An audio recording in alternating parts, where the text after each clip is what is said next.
تعليق هام جدا جدا جدا من كابتن محمد أبو تريكة على تصريحات اليوم من كابتن حسام حسن وهجومه على الصحفيين المغاربة في المؤتمر الصحفي لمباراة نيجيريا على المركز الثالث والرابع، حيث علق تريكة رد على تصريحات حسام حسن وهجومه على الصحفيين، حيث قال: ولكن أتمنى من كل مصري وكل مغربي وكل عربي قبل تصريح أبو تريكة ضد حسام حسن يعمل اللايك، أيوة اعمل لايك وشير في كل مكان، حيث قال تريكة: السؤال من الصحفي ممكن فعلا يكون غير مهني بشكل اوفر وفي بعض الخبث الصحفي، لكن في نفس الوقت الرد من كابتن حسام حسن كان مجحف جدا في حق نفسه وهيتصور في صيغة هروب من السؤال. بالمناسبة كابتن حسام حسن هو نفس الشخص اللي شكر في مدينة أغادير وفندقها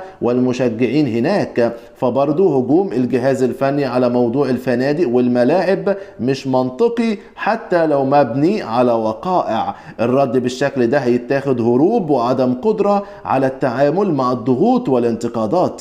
كنت أتمنى كابتن حسام حسن يرد عادي بهدوء ويقول أسباب الخروج عادي جدا، وطالما في البداية شكرنا في التنظيم والدعم الجماهيري في مدينة أغادير يبقى ما كانش منطقي نغير كلامنا حتى لو الدعم ده اختفى، بل حتى لو تحول لاستهجان. الصحفيين مش ملايكة، فالمدرب لازم يتعلم يكون بارد وهادي وما يقعش في فخ الضغط الصحفي، لأن بسبب ده هيطلع تصريحات تؤخذ عليه بعدين زي ما بيحصل دلوقتي، والناس بتردد وبتقول انه حسام حسن ما عندوش قدرة على التعامل مع الضغط المحاط. وتحدث ايضا ابو تريكة على مباراة مصر ونيجيريا القادمة على تحديد المركز الثالث والرابع.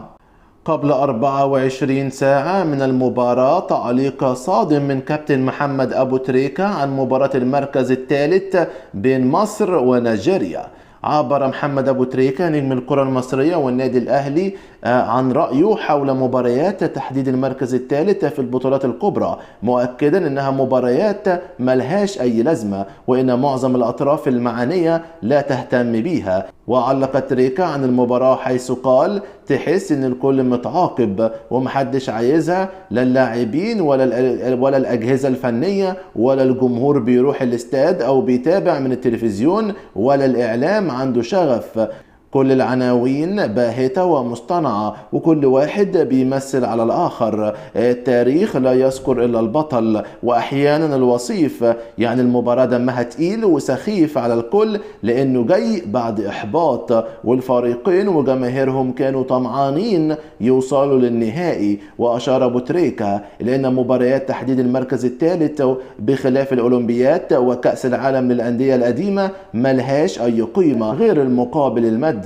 مقترح أبو تريكة أن يتم تقسيم الجائزة المالية فقط دون إقامة المباراة كما حدث في كأس العرب السابق بسبب الأحوال الجوية. واختتم تريكة حديثه بالدعوة لإعادة النظر في هذه المباريات، يا ريت يفكروا في القصة دي، أصلها مش ثابت، عادي تتلغي الماتشات دي من البطولات ونوفر وقت وجهد للجميع.